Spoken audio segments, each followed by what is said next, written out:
Viewers, back to my channel. গ্রীষ্মকালীন প্রিয় ফল পাকা আমের আরেকটি রেসিপি নিয়ে আজ আমি আপনাদের সামনে হাজির হয়েছি। আজ আমি আপনাদের তৈরি করে দেখাবো আমের কেক বা ম্যাঙ্গো কেক। বাজারে গেলে এখন শুধু দেখা যায় পাকা আমই পাকা আম। তাই ভিউয়ার্স, এই রেসিপিটি আপনারাও খুব সহজেই তৈরি করে নিতে পারেন। আশা করছি পরিবারের ছোট বড় সবার খুব ভালো লাগবে। চলুন তাহলে দেখা যাক এর প্রস্তুত প্রণালী। আমের কেক তৈরি করার জন্য প্রথমেই আমের পিউরিটা তৈরি করে নেব।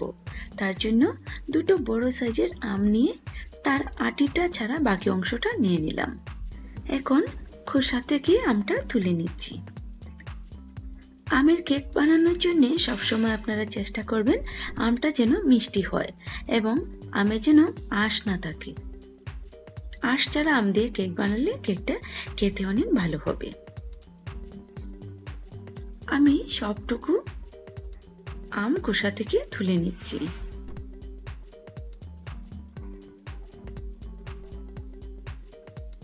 খোসা থেকে আমটা তুলে ব্লেন্ডারে ব্লেন্ড করে নেব।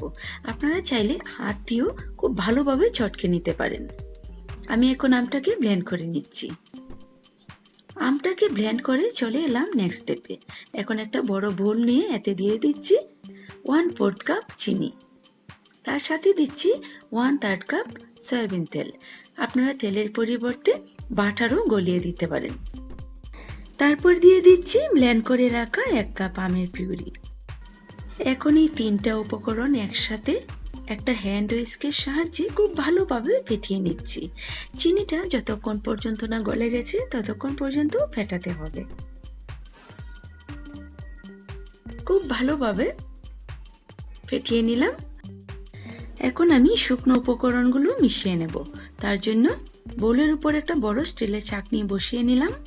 তার মাঝে দিয়ে দিচ্ছি মেজারমেন্ট কাপে 1 কাপ পরিমাণ ময়দা। তার সাথে দিয়ে দিচ্ছি 1.5 চা চামচ পরিমাণ বেকিং পাউডার।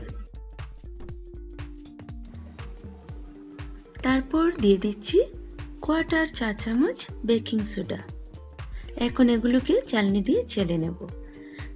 কেকের ব্যাটার তৈরি করার আগে যদি এই শুকনো উপকরণগুলো একটু চেলে নেওয়া যায় তাহলে ব্যাটারটা খুবই স্মুথ হয়। তা না হলে ময়দাটা একটু চাকা চাকা থেকে যেতে পারে অথবা ব্যাটারটা তৈরি করতে বেশি সময় লাগতে পারে। চালনি দিয়ে চেলে নিলাম।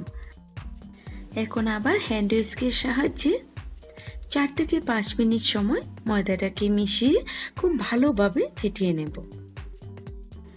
এই কেকটা যেহেতু ডিম ছাড়া হচ্ছে তাই ব্যাটারটাকে খুব ভালোভাবে ফেটিয়ে নিতে হবে। তা না হলে কেকটা ফুমি হবে না। ব্যাটারটাকে আমি খুব ভালোভাবে ফেটিয়ে নিলাম। এখন যে পাত্রে কেকটা বেক করা হবে সেই পাত্রে একটু তেল ব্রাশ করে নিচ্ছি। আজ আমি কেকটাকে বেক করার সময় পাত্রের নিচে কোনো রকমের কাগজ দেব না, তবে তার পরিবর্তে একটু ময়দা লাগিয়ে নেব। তেলটা মেখে এখন আমি দিয়ে দিচ্ছি 1 চা চামচ ময়দা। এই ময়দাটাকে পাত্রের নিচে খুব ভালোভাবে লাগিয়ে নেব।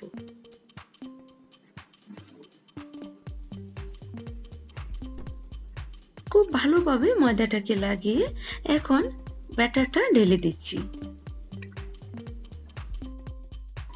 ব্যাটারের ঘনত্বটা কেমন হবে আশা করছি আপনারা বুঝতে পারছেন। ব্যাটারটা ঢেলে দিয়ে এখন স্প্যাচুলা দিয়ে উপর থেকে ব্যাটারটা একটু সমান করে নিচ্ছি। কোনো দিকে যেন অসমান হয়ে না থাকে তাই সব দিকে সমান করে নিলাম। এখন পাত্রটাকে একটু ঝাঁকিয়ে নিচ্ছি যাতে করে ভেতরে কোনো বাতাস না থাকে বা ভেতরে কোনো ফাঁকা না থাকে। চলে যাচ্ছি নেক্সট স্টেপে। চুলায় আমি একটা প্যান বসিয়ে 15 মিনিট সময় প্রিহিট দিয়ে নিলাম। এখন এর ভেতরে একটা ছোট স্টিলের থালা বসিয়ে দিলাম। তার উপর কেকের পাত্রটা বসিয়ে 25 মিনিটের জন্য ঢেকে দিয়ে দিচ্ছি।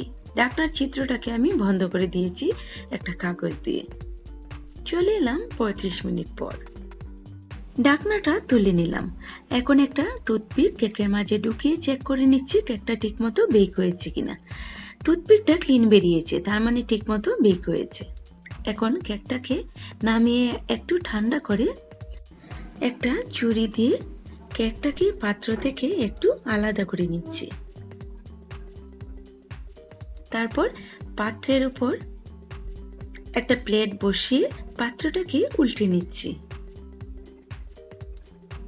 তারপর পাত্রটার উপর হাত দিয়ে একটু ট্যাপ করে নিচ্ছি, যাতে করে পাত্র থেকে কেকটা যেন খুব ভালোভাবে বেরিয়ে আসে। এখন আমি পাত্রটা তুলে নিচ্ছি। বেশ দেখুন কত সুন্দর হয়েছে কেকটা। আমি এখন কেকটাকে আবার সোজা করে নিচ্ছি।